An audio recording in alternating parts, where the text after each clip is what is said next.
Everyone, good morning, नमस्ते। आशा करते हैं आप सब अच्छे होंगे, स्वस्थ होंगे, मस्त होंगे। मैं भी बहुत बहुत अच्छी हूँ। Welcome back to my channel Priya Prem official. So guys, husband कल रात सब्ज़ी लेकर आए थे। मैं ओपन करना भूल गई इसको, तो मैंने सुबह में ओपन की है। और सब्ज़ी पे तो इस टाइम पे बिल्कुल हाथ भी नहीं रखा जा रहा है। इस टाइम पे क्या, काफ़ी टाइम से। लेकिन सब्जियों का जो रेट है ना, धीरे धीरे बढ़ता ही चला जा रहा है। एक दो सब्ज़ी लाओ ना, फिर भी आपके काफ़ी लगभग हिसाब बैठ ही जाता है। तो ये मॉर्निंग का वीडियो है। और उसके बाद फिर मैं दिशा का यहाँ पर नाश्ता करा रही थी, सेरेलैक खिला रही थी। कैसे नखरे करती है आप लोग देखिए इसको, मतलब जैसे तैसे है, थोड़ी बहुत एक्टिंग करके खिलाना पड़ती है। तो फ़ोन में देख देख के मैं खिला रही थी। और मेरी आइज़ देखो कितनी ज़्यादा सूजी सूजी सी हैं। दर्द के मारे ना सो के उठ रही हूँ, तो ऐसी सूजी निकल रही है। ऊपर से थोड़ी सी सर्दी भी हो गई, तो सर में बहुत ज़्यादा दर्द रह रहा है, तो इस वजह से आँख सूज रही है हमारी। तो देखो कितनी ज़्यादा नखरे कर रही है। इसको ना हमेशा ऐसे ही खिलाना पड़ता है, ऐसे लगता है। तो उसके बाद लेकर बैठ गई थी मैं सब्ज़ी, और मैं आज केले की फली की सब्ज़ी बनाऊंगी गाइस। तो दिशा का क्या है ना, सुबह सुबह उसको नाश्ता करा देती हूँ, उसके बाद में थोड़ा फ्री हो जाती हूँ और आराम आराम से जो है सब्ज़ी वगैरह छीलती हूँ, खाना बनाती हूँ। तो 1 डेढ़ घंटे तक रेस्ट मिल जाता है। अगर वो नाश्ता नहीं करती है तो परेशानी थोड़ी बहुत रहती है। तो जैसे तैसे उसको थोड़ा बहुत खिला देती हूँ। और यहाँ पर मैं उसको डांट रही थी, क्योंकि जब फ्रूट वगैरह ला के रखो ना, जब बच्चा नहीं खाता है, और अभी ये कच्चे केले थे ना, उसको ज़िद कर रही थी खाने की, तो यही करती है। और जो अच्छे मतलब खाने के लिए रखे रहते फ्रीज़ में, उसको नहीं खाती। उसके बाद फिर मैं आ गई थी किचन में, और मैं यहाँ पर प्याज और लहसुन चॉप कर रही थी। तो आज मैं पेस्ट बना के नहीं डालूँगी।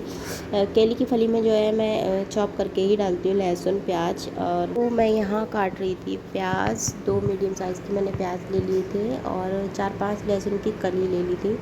उसको मैं बारीक बारीक सा भी काट लूँगी। उसके बाद फिर मैं इसमें चॉपर में डाल लूँगी, और दोनों को एक साथ ही चॉप कर लूँगी, एक साथ ही भूनूँगी। अदरवाइज़ टमाटर भी मैं इसमें डाल के चॉप कर सकती हूँ, बट टमाटर का क्या होता है, उसमें ना जो रस होता है, पानी वो निकल जाता है, तो प्याज वगैरह ना अच्छे से भुन नहीं पाता है। तो इस वजह से पहले प्याज चॉप करके डाल दूँगी, और मीडियम साइज भुनने तक। उसके बाद में टमाटर को हाथ से भी चॉप करके डाल सकते हैं, वो तो सॉफ्टली होता है, इस वजह से।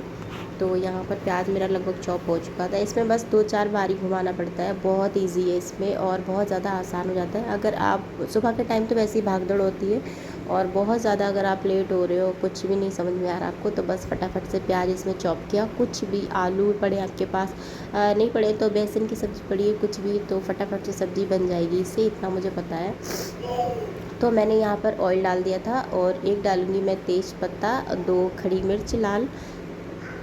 उसके बाद मैं डालूँगी इसमें जीरा और लहसुन अदरक को जो मैंने चॉप किया था वो डाल दूँगी अच्छे से।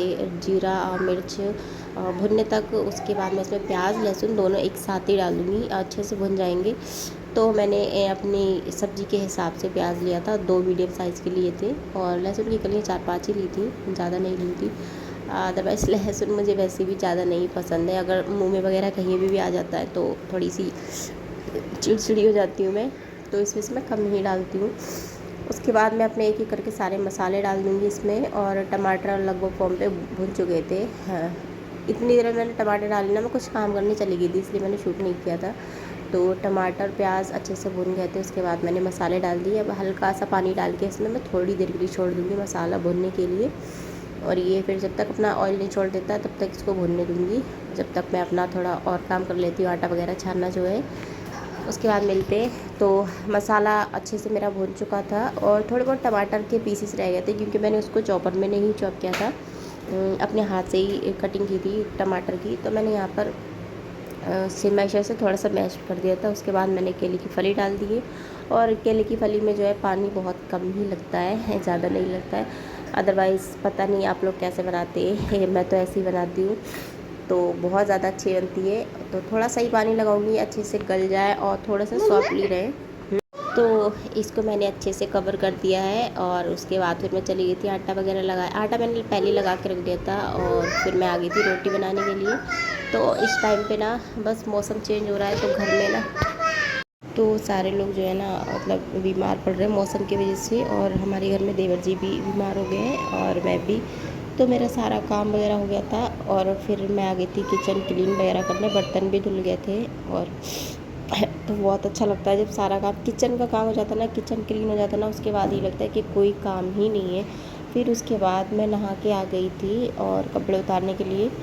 तो मैंने आज हेयर वॉश नहीं किया था क्योंकि मैंने कल ही हेयर वॉश किया था और मुझे ना बहुत तेज़ की सर्दी भी है, सर में मेरे एकदम जाम जाम सा लग रहा है, तो इस वजह से मैंने हेयर वॉश नहीं किया था। तो जिस दिन मैं हरियाणा से वापस आई थी उस दिन बहुत सारे कपड़े थे क्योंकि मैं सुबह सुबह 4 बजे चली गई थी। तो कपड़े वगैरह थे तो मैंने धोए आके, और फिर इन्हों लगभग 2 दिन लग गए इनको सुखाने में, क्योंकि इस टाइम पे किसी भी टाइम बारिश आ रही है तो मैं छत पे डाल के नहीं छोड़ रही हूँ। अदरवाइज़ दिन में डाल देती हूँ, फिर शाम के टाइम लेके आ जाती हूँ, फिर नीचे सुखा लेती हूँ गैलरी में। तो इनको इन सारे कपड़ों को पूरे 2 दिन लग गए थे सूखने में। तो मौसम ऐसा हो रहा है ना कि बारिश के टाइम पे और सर्दी के टाइम पे ना कपड़े अगर एक दिन में सूख जाए तो बहुत बड़ी बात होती है। तो बस थोड़ा बहुत मुश्किल हो रहा है सूखने में कपड़े। तो मैंने सोचा बस हाथ के हाथ फ़ोल्ड करके रख देती हूँ, और अदरवाइज़ क्या होता है कि थोड़ा बहुत भी अगर कपड़े वगैरह उठा के रख दो या कहीं बैठ जाओ तो आलस आ जाता है उसके बाद फिर। तो मैं क्या करती हूँ, जब भी मैं कपड़े वगैरह लेकर आती हूँ छत से, तो बस हाथ के हाथ फ़ोल्ड किए और इसकी जगह पे इसको लगा दिए, तो टेंशन फ्री हो जाती हूँ कि हाँ सारा काम हो गया। और अगर नींद वगैरह भी आती है तो मैं आराम से सो जाती हूँ। हालांकि मैं दोपहर में इस टाइम पे नहीं सो रही हूँ क्योंकि एडिटिंग का काम मेरा दोपहर ही में चलता है, दिशा सो जाती है। किसी किसी दिन मैं नहीं सो मतलब नहीं कर पाती दोपहरी में। इस टाइम पे मैं दोपहरी में एडिटिंग नहीं कर पा रही हूँ, तो दिशा के सामने करनी पड़ती है। तो वो क्या करती है ना गाने वगैरह गाती रहती है, रिकॉर्डिंग में आवाज़ ज़रूर आती है उसकी इस वजह से।